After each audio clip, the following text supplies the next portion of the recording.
Welcome to the Kaur and Singh Vaad Vivaad debate competition, a first of its kind Sikh youth debate show. I am your host, Ashmita. Through this program, we make history while empowering Sikh youth across the United States that have participated in this competition. They don't just debate fiercely and argue their points. They argue with the Sikh values in mind. The core values of this competition ring true in our contestants throughout their journey leading up to the debates, but even more so now as the actual competition is underway. We are in the quarterfinals and debate 2 is about to kick off. I want to remind everyone again how the debate structure is laid out. The contestants were paired using an automatic pair generator, which also determined their stance in the debate, pro or neg.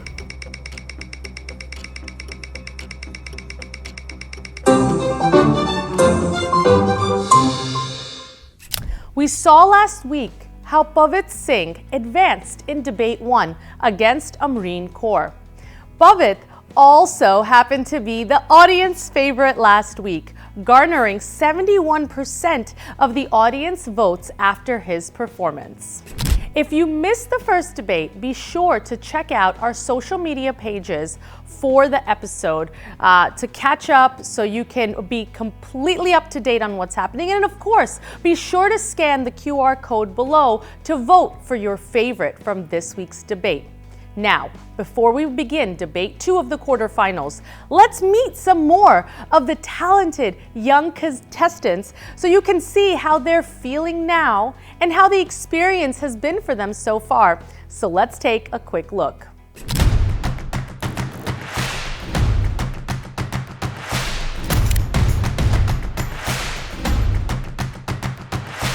Hi, what's your name and where are you from?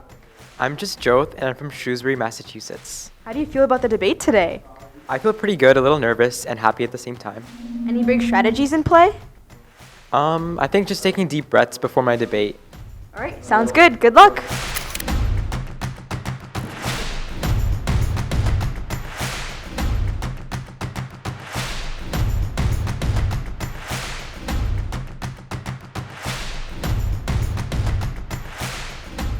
Hi, what's your name and where are you from? My name is Samir, and I'm from Shrewsbury, Massachusetts. How do you feel about the debate today? I'm excited, a little bit nervous, but I prepped for this, so I feel ready. Any tips for how you're going to do the debate today? I'm just going to follow with what I rehearsed and be confident, and I think that'll go good. Perfect. Good luck. All right, we are ready to welcome our contestants for debate 2 on the stage. A quick reminder. Each debate has a pro side and a neg side, someone who is arguing for the resolution and someone who is arguing against it. To my right on the stage is the contestant arguing pro or in favor of the resolution. To my left, the contestant will argue against it. So I'd like to kick off the debate and welcome first on the stage, Jasjot Singh arguing the pro side. Jasjot, welcome. Now I'd like to invite on stage Samir Harkewal, arguing the neg side. Welcome, Samir. Please shake hands. So we have another set of debate contestants on stage as we kick off the second debate of the quarterfinals in the Vaad Vivaad debate show. Jasjot, Samir, you guys are here at our studios in New York City. It's not too far from Massachusetts, where you guys are from. But how does it feel being at the podium, Jasjot? It's very exciting. I've never done anything like this before. Awesome. And how are you feeling? It's very exciting. It's a great opportunity to learn and get better debate skills. Absolutely. And this way, when you go home to your folks and you have an argument with your parents, you have some technique on how to win that argument, right? Well, I want to wish you both the best of luck. Jasjot, Samir, you're officially ready to kick off the debate. Is the pro ready? Your time begins now. I affirm the resolution that a Gurudwara is a place of worship for Sikhs. My value criterion is Sikhi, reflecting the core teachings of the Guru Granth Sahib Ji, which define the role and purpose of the Gurudwara. Therefore, my valid criterion is spirituality. By examining the activities and the purpose of the Gurudwara, it becomes evident that its primary role is centered on spirituality. Contention 1. The practices of the Gurudwara are deeply spiritual, emphasizing its role as a place of worship. The Gurudwara functions as a place where Sikhs connect with the divine. Activities such as Nam Simran and Kirtan form the core of this connection, offering individuals an opportunity for introspection and spiritual growth. For instance, when families visit the Gurudwara after a long day at work or school, they bow before the Guru Granth Sahib, symbolizing humility and surrender. This act is not routine, but a conscious expression of devotion and submission to God. Furthermore, even while langar involves cooking and serving food, its purpose transcends nourishment. It embodies seva, self-service, and equality, reflecting the Sikh belief that all humans are equal in the eyes of God. A student helping in the kitchen or washing dishes after langar is not merely doing chores, they are engaging in a form of worship. As Religion Journal notes in 2022, langar integrates devotion with actions, making it an extension of worship. Critics may argue that these community-oriented practices detract from spirituality, claiming that activities such as organizing langar, educational programs, and social services shift the focus away from meditation and prayer, and that engaging in these responsibilities turns the Gurudwara into more of a community center rather than a sacred space. In contrast, a 2020 survey by the Sikh Spiritual Foundation found that 70% of regular Gurudwara attendees reported a significant increase in personal spiritual fulfillment. Additionally, the Sikh Rehat Maryada explicitly states that the Gurudwara's main function is to enable Sikhs to meditate on God's name and live according to Sikh principles. Contention 2. The central role of the Guru Granth Sahib affirms the Gurudwara as a place of worship. At the heart of every Gurudwara is the Guru Granth, the eternal Guru and the embodiment of divine wisdom. It's placed on a raised platform known as a palki, symbolizing authority and spiritual centrality. Daily practices like Path revolve around its teachings. For example, consider the Anand Karaj, the Sikh marriage ceremony that takes place in the Diwan Hall of a Gurudwara. While weddings are often viewed as social events, in Sikhi they revolve entirely around the Guru Granth. The 4 Veras, or vows, are taken in its presence, symbolizing the couple's spiritual commitment to God and each other. SikhNet describes the ceremony as a journey towards spiritual unity under divine guidance. Even outside of formal ceremonies, everyday experiences of the Gurudwara highlight its worship-centric purpose. When the Sangat gathers for Kirtan on a Sunday morning, they are not there for casual conversation. Instead, they join in collective devotion, uniting their voices in praise of God. Through singing, they recite the very words of the Guru, which illuminate divine presence in every aspect. Therefore, the theological foundation of the Gurudwara ensures that all activities ultimately point towards devotion and spiritual growth. The Sri Guru Granth Sahib Darshan Study Guide explains all teachings within the Gurudwara stem from the divine word, guiding individuals to live a God-centered life. Thank you. May I have 3 minutes of prep time, please? Your time starts now.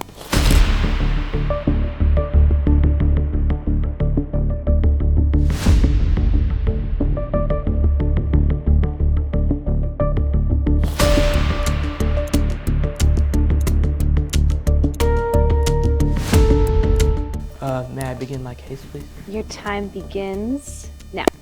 Waheguru Ji Ka Khalsa, Waheguru Ji Ki Fateh. I negate the resolution that a Gurudwara is a place of worship for Sikhs. My value is Sikhi, and my moral framework is Vanchakna and Seva. For clarity, I would like to emphasize that by saying a Gurudwara is a place of worship, I am not denying that a Gurudwara is not a place for worship, but that worship is not its main function or purpose. Contention 1. Historically, the Gurudwara is a place for the community to gather. The origins of the Gurudwara exemplify community and education. Townscape Heritage 2019. The first Gurudwara, established by Guru Nanak Dev Ji in Kartarpur, was not just a site for worship, it was a place where Sikhs would discuss Guru Nanak's teachings, share langar, and work as a community.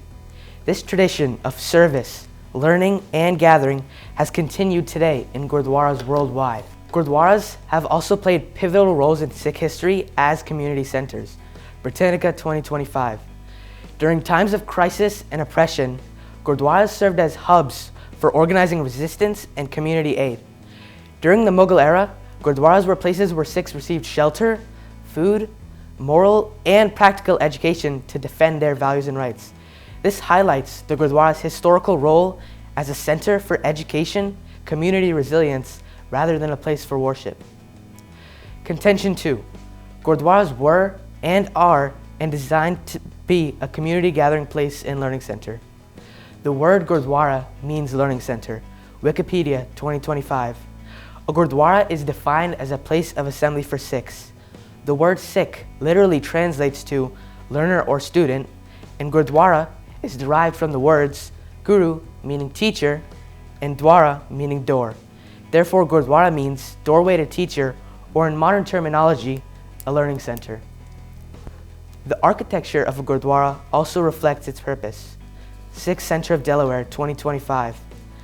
All Gurudwaras are architecturally designed to be a place where Sikhs gather as a community.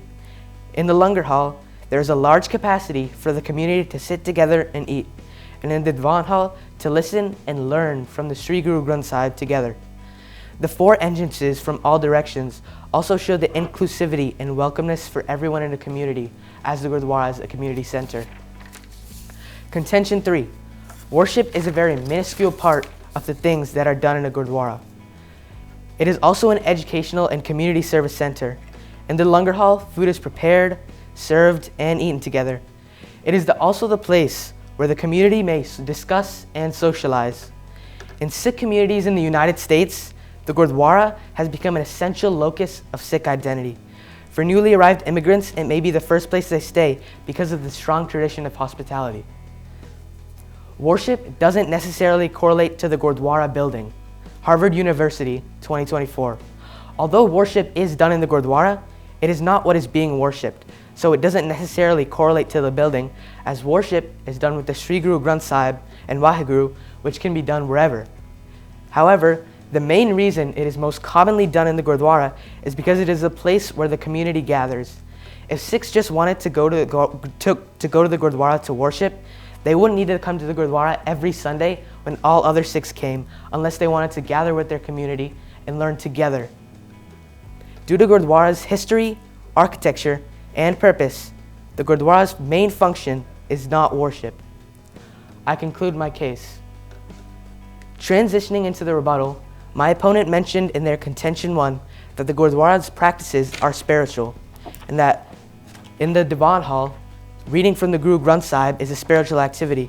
But I would argue that the reading from the Guru Granth Sahib in the Diwan Hall informs and teaches many Sikhs and is a learning center instead of a place for worship. My opponent also argues that langar and education are not community activities, but I would argue that they are, because my opponent also mentioned that langar and education in the Gurudwara shifts from worship and distracts from the worship that Sikhs should be doing. This clearly shows how langar and education are community activities and how they do show how they're shifting from worship. In contention 2, my opponent mentioned that the Guru Granth Sahib is central to the Gurudwara and therefore its purpose is to be a worship center. The Guru Granth Sahib is informative, allowing readers to listen and learn, and isn't just focused on worship. In the Diwan Hall, worship is not the only thing that is being done. Listeners are learning from the Guru Granth Sahib and applying these things in their life. My opponent also mentioned that many events such as weddings require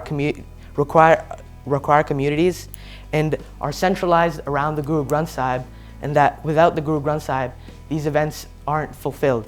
But I would argue that these events such as weddings that do need the Guru Granth Sahib are essential with the community, and without the community, they aren't considered these events.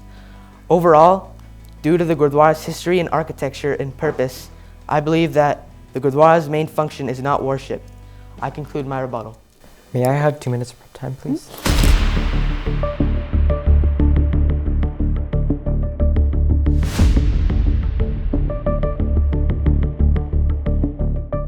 Your time begins now. Judge, my value premise is Sikhi, upheld by my criterion of spirituality, which provides the clearest framework for today's round.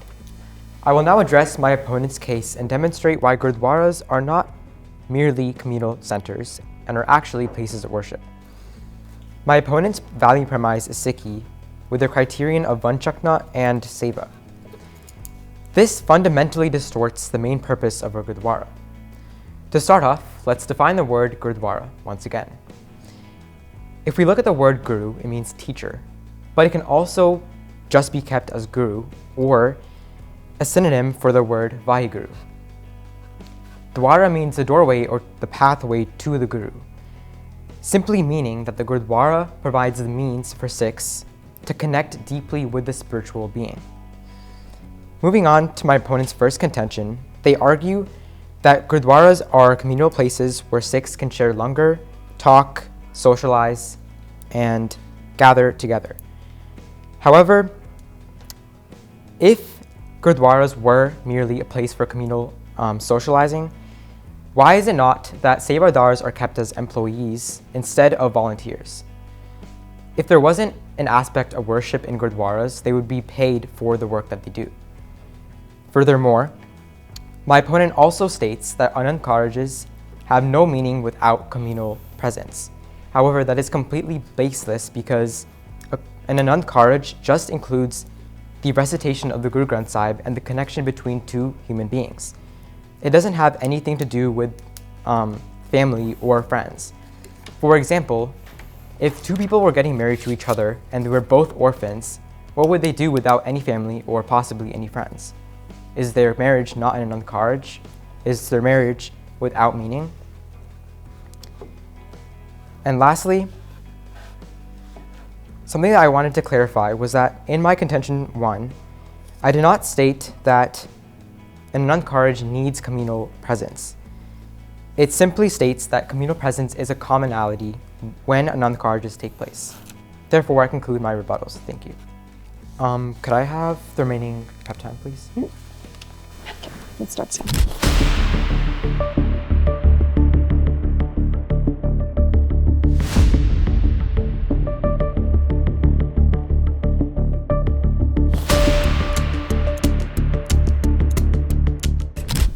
All right, so the pro has 3 minutes. Your time starts now. Now, as we approach the conclusion of today's debate, I will crystallize the key points I've decisively won and showcase how they systemically obliterate my opponent's case. I will demonstrate why these points are not just important, but absolutely critical in upholding my case and proving the supremacy of my value criterion, which is spirituality, over theirs, which is Vanchakna and Seva. These points are not isolated, they interlock with my framework, rendering my opponent's argument as irrelevant. The first point I've won is that a Gurudwara is a place of worship. We started off with a foundation definition of a Gurudwara, which is the doorway to the Guru or Vaheguru. As a church is defined in everyday life, or a mandir or a mosque, they are all places of worship. Communal socialization may occur, but it is not the main point of a place of worship. Surely, socialization is a very common point in human life, and without it, life would not exist. However, with Gurudwaras, their main purpose is a place of worship because of their definition and their main functions. The second point I've secured is that things that occur in Gurudwaras are strictly tied to spirituality, making the Gurudwara a place where those things occur and take place.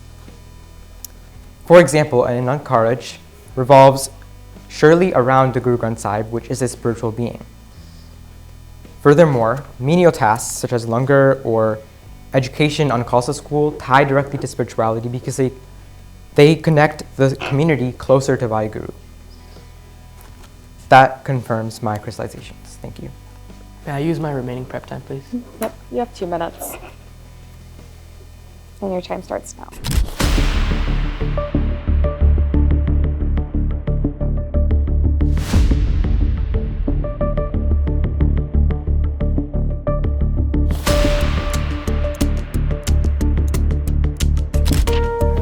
You have 3 minutes on the clock starting now. I believe I won this debate because while worship does occur in Gurudwaras, It is not its defining or primary function. Historically, architecturally, and in practice, Gurudwaras are spaces for community gathering, education, and service.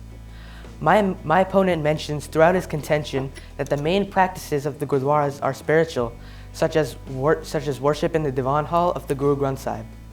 But the Diwan Hall is only one place in the Gurudwara, and this distracts from the community langar. And the fact that people learn from the Guru Granth Sahib in the Diwan Hall also debugs my opponent's argument. In my opponent's rebuttal, my opponent substituted the definition of Gurudwara as doorway to Waheguru, even though the word Guru is within the word.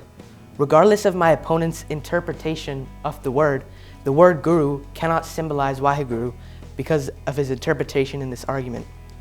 My opponent's argument also completely ignored that the Guru Granth Sahib informs and teaches, which was a large portion of his argument and what he based his argument off of. To honor the principles of Sikhi and the values it upholds, we must recognize the Gurudwara's true purpose, which is to be a community gathering place and learning center. I conclude my crystallization. Right, with that the round is over.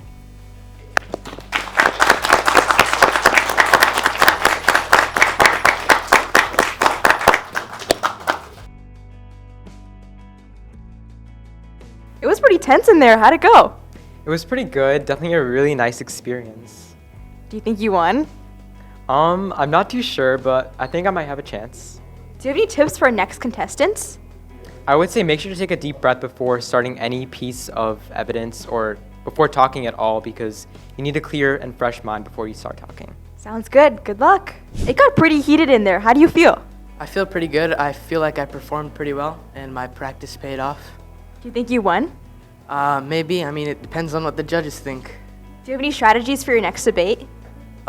Just continue being confident and practice my stuff, yeah. Sounds good. Good luck.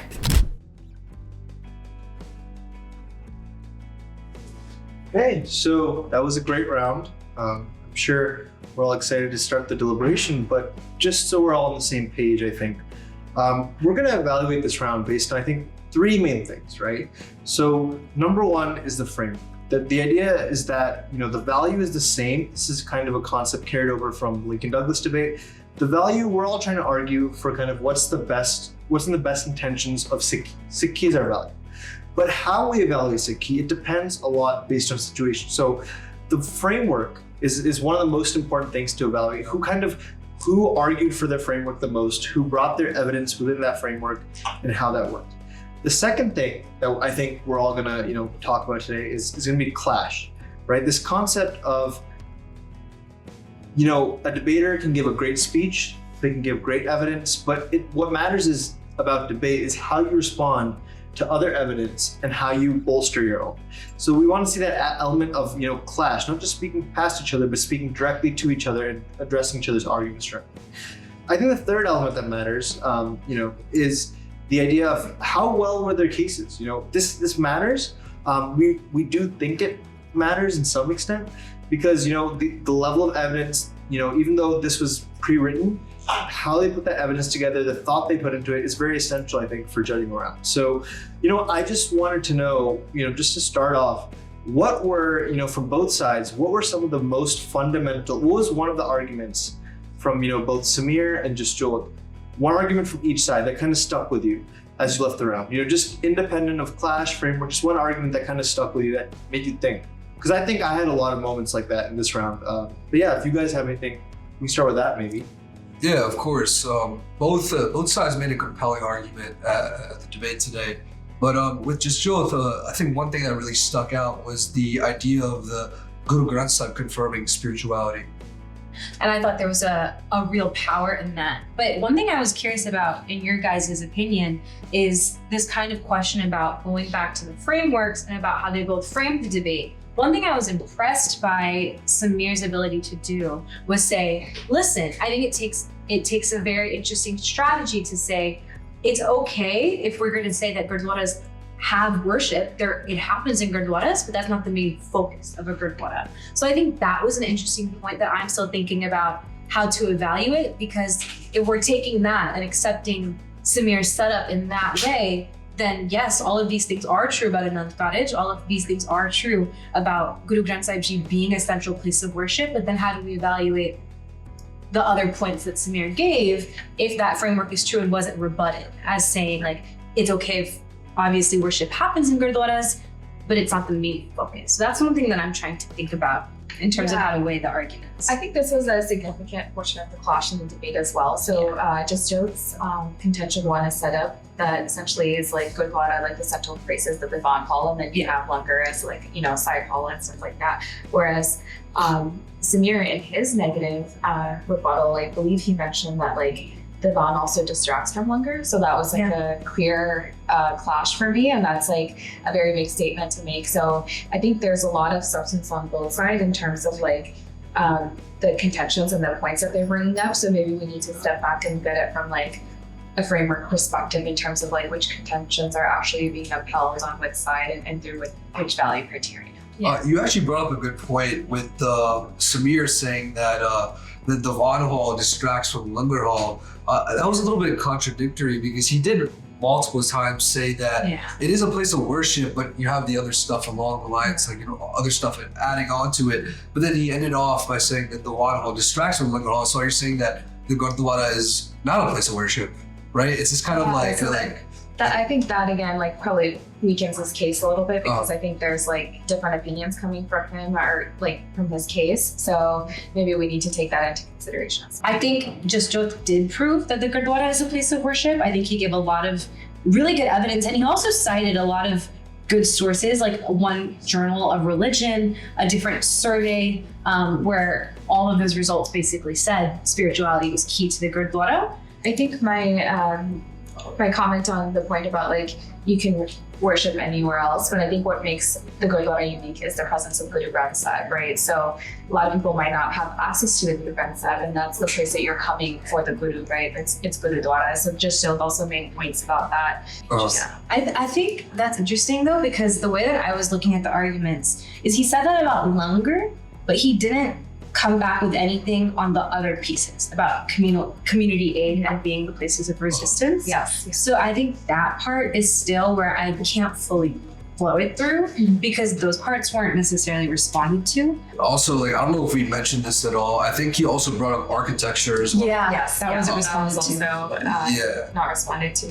And it being a place that new immigrants will often come to spend the night if they don't have a home. Like, I think there wasn't, just could have made the argument and flowed it through from the beginning saying that even that is a form of seva, which is a form of worship, but that wasn't said, which is why I flowed that sub-argument through to Samir. Gurudwara is a deeply spiritual place to the pro, but I do think that to me, the impacts of what was presented by the Khan from the historical aspect of being a place of community aid, and then obviously a spot for immigrants to come to. So those are three things that I didn't see any response from the pro from. And then like for just Jyoth's case, I think we can probably give him like contention one from the spirituality aspect, and that kind of flows through with contention two. Of his points that were not rebutted by just Jyoth, right? But at the same time, Samir did have a lot of, I guess you could say, stuff in the end where it was just like, very, I guess you could say, against his own argument. And then also... Would you say it's against his own argument? I don't know. I think it was like specifically when he said the Vaad Hall distracts from Langar Hall. It's just like... Okay, I guess we can also discuss speaker points here as well. I think in terms of speaker points, I'd probably give just Jyoth just the higher edge. I think he was a little bit more polished.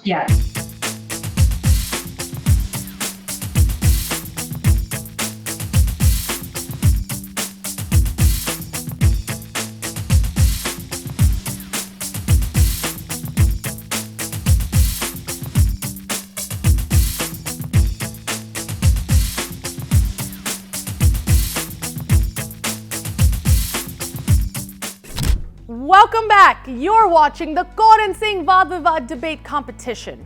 Though the competition is officially decided by our judges, you, the audience, have been voting for your favorites. So before I get to the main event, which of course is the judge's decision for this debate, I'm happy to announce this week's audience favorite for debate 2. So without further ado, this week's audience favorite was...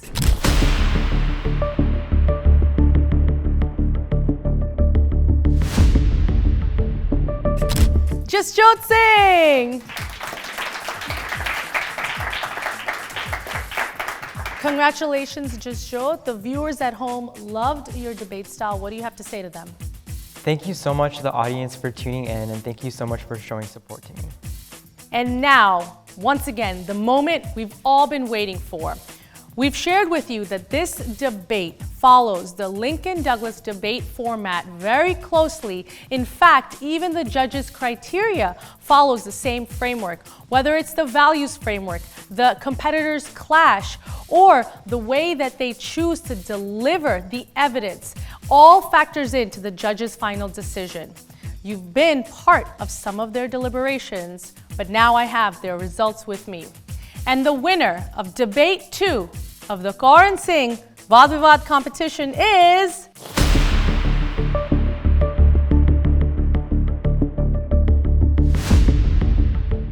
Jasjot Singh! Congratulations, Jasjot.